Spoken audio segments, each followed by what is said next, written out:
We had cakes and whipped cream. I was struck by his intensity, his feminine gestures. There was dandruff on his coat. That is just a bizarrely intimate, almost pathetic observation, isn't it? It didn't come from an Allied spy or a political rival. It came directly from Adolf Hitler's own nephew. We're kicking off this explainer with this quote because it signals something incredible. The most fascinating opposition to the Third Reich actually came from deep inside Hitler's own inner circle.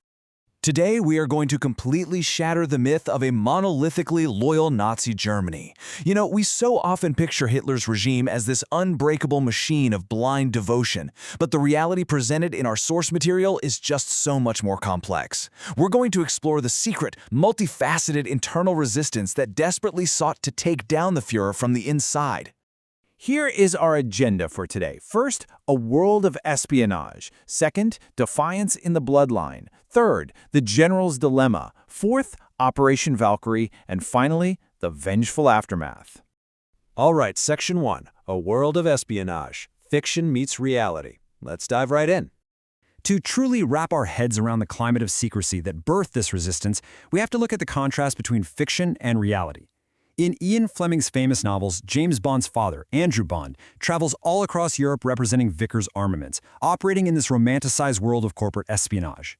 But the gritty, terrifying reality of actual German rearmament, far darker. Underneath the bustling buildup of the German military machine, secret internal conspiracies were already brewing. It wasn't James Bond saving the world. It was a desperate, fragmented network of real people making incredibly dangerous choices. Moving on to Section 2, Defiance in the Bloodline, the Hitler Nephews. Imagine, just for a second, navigating the terrifying reality of having literally the most explosive last name in human history. The fates of Hitler's nephews varied wildly. You've got William Patrick Hitler, who basically used his name to party in Berlin, totally irritated his uncle, and eventually fled to the US. He actually wrote a scathing article called Why I Hate My Uncle, and joined the US Navy to fight against Germany. No way, right?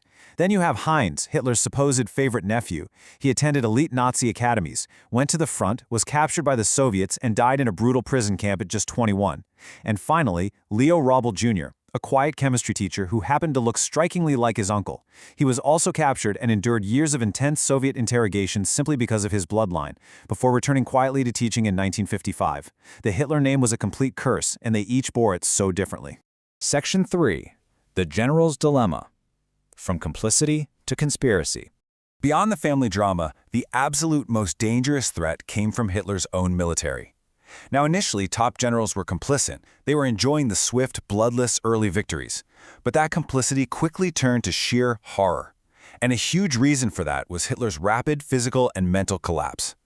Under the care of his quack physician, Dr. Theodor Morell, Hitler actually received over 100 injections of this highly toxic cocktail, including stimulants, vitamins, and even heavy opiates. This severe drug dependence fueled intense paranoia and erratic, totally emotional decision-making.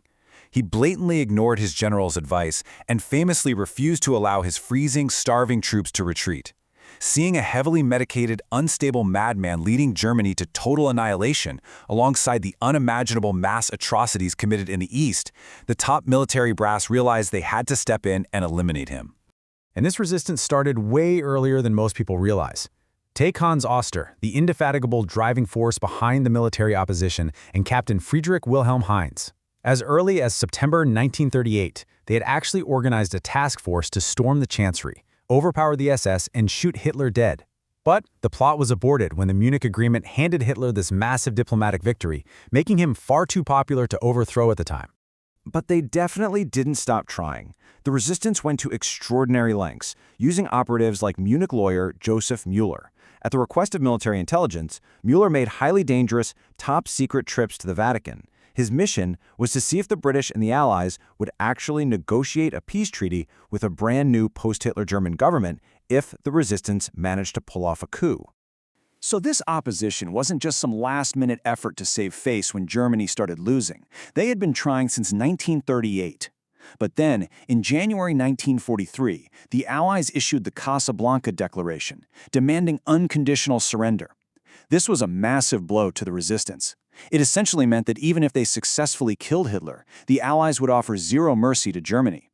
It made opposing the Führer feel like outright treason to a lot of hesitant officers, which severely thinned their ranks.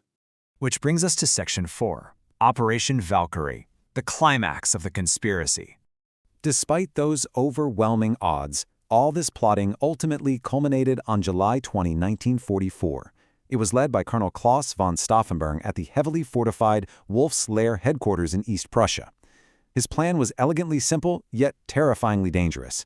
With severely injured hands, he had to arm a chemical fuse, hide the bomb in a briefcase, place it literally inches from the Führer under a map table during a briefing, excuse himself to take a fake phone call, and let the explosives detonate.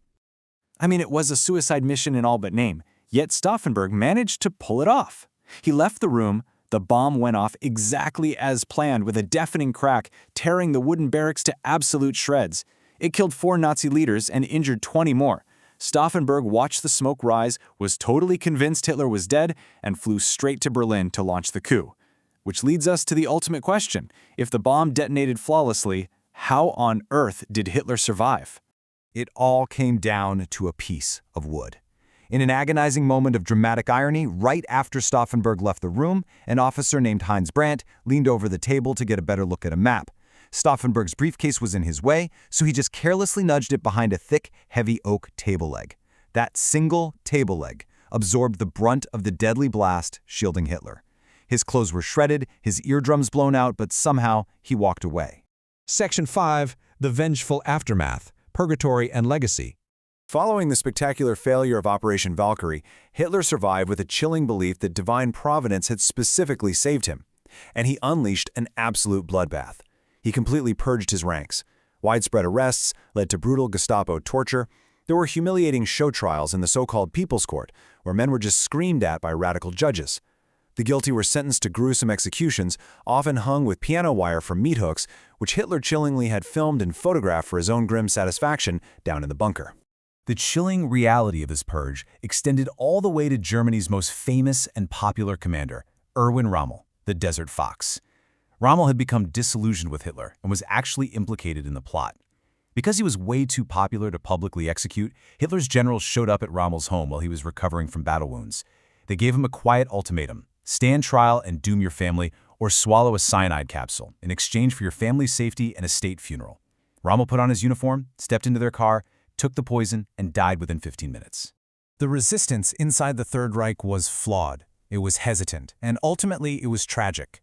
As we wrap up this explainer, we are left to ponder the razor-thin margins of history. A Munich diplomatic victory, an Allied demand for unconditional surrender, a random officer nudging a briefcase behind a table leg. These tiny moments dictated the lives of millions. Think about the legacy of the men who tried and failed to kill Adolf Hitler, and ask yourself, if someone hadn't moved that briefcase, how drastically different would our world be today? Thanks so much for learning with us.